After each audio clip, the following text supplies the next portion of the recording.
প্রতারক থেকে বাঁচুন। অনলাইনে যাচাই করুন জমির আসল মালিকানা।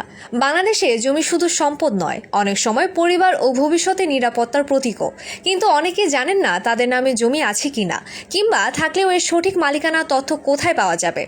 আগে বিষয় জানতে দালাল বা ভূমি অফিসে বারবার যেতে হতো। এখন সেই ঝামেলা কমেছে, কারণ জমির খতিয়ান ও মালিকানা তথ্য অনলাইনে পাওয়া যায়। খতিয়ান বা পর্চা কি? খতিয়ান হলো সরকারি নথি, যেখানে জমির মালিকানা ও সীমানার বিস্তারিত তথ্য উল্লেখ থাকে। একে অনেক জায়গায় পর্চা নামেও ডাকা হয়।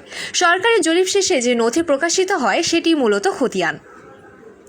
খতিয়ানে সাধারণত পাওয়া যায় জমির মালিক ও দখলদারের নাম, পিতার অথবা মাতার নাম ও ঠিকানা, দাগ নম্বর, মৌজা নম্বর, খতিয়ান নম্বর, জমির আয়তন, সীমানা ও দখলের বিবরণ, নির্ধারিত খাজনা ও তার পরিবর্তনের কারণ।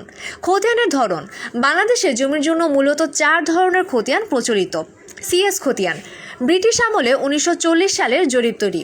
এসএ খতিয়ান 1956 থেকে 60 সালের জরিপ অনুযায়ী তৈরি।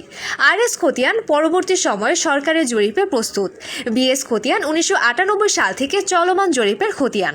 অনলাইনে জমির মালিকানা বের করার উপায়: অনলাইনে জমির মালিকানা দেখতে যা করতে হবে: একটি স্মার্টফোন অথবা কম্পিউটার এবং ইন্টারনেট কানেকশন থাকতে হবে। ভূমি রেকর্ড ও জরিপ অধিদপ্তরের ওয়েবসাইটে প্রবেশ করতে হবে। http://www.dlrs.gov.bd সেখান থেকে খতিয়ান তথ্য অনুসন্ধানে অপশনে যেতে হবে। নির্ধারিত ফর্মে মৌজা, দাগ নম্বর, খতিয়ান নম্বর ও ইত্যাদি তথ্য দিয়ে অনুসন্ধান করলে খতিয়ান ও মালিকানার বিস্তারিত তথ্য পাওয়া যাবে। কেন জমির মালিকানা যাচাই জরুরি?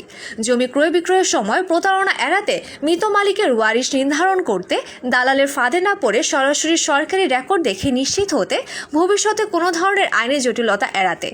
এখন আর জমির মালিকানা জানার জন্য দালাল বা ভূমি অফিসে ঘুরতে হবে না। অনলাইনে কয়েকটি ধাপ অনুসরণ করলেই পাওয়া যাবে জমির মালিকানা ও খতিয়ান তথ্য। আর জমি কেনা বা উত্তরাধিকার সূত্রে পাওয়া জমির সঠিক হিসাব রাখতে হলে এই প্রক্রিয়াটি সবারই জানা জরুরি।